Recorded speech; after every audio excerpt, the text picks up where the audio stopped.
4 वर्षांच्या चिमुकलीचा सर्पदंशाने मृत्यू झाल्याची हृदयद्रावक घटना समोर आली आहे।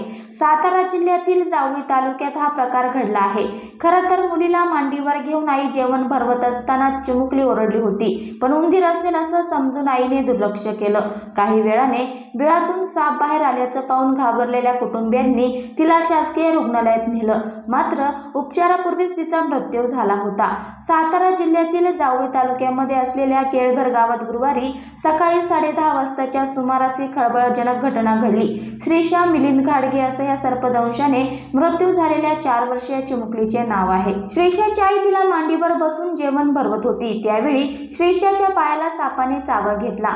दंश झाल्यामुळे श्रीशा जोरात ओरडली होती, परंतु उंदीर असेल असा समज करून आईने त्याकडे दुर्लक्ष केलं। मात्र काही वेळाने बिळातून साप बाहेर आल्याचं आईला दिसलं, त्यामुळे घरातील लोक घाबरले। त्यांनी श्रीशाला तातडीने सातारा जिल्हा शासकीय रुग्णालयात दाखल केलं, परंतु तोपर्यंत तिचा मृत्यू झाला असल्याचं डॉक्टरांनी घोषित केलं।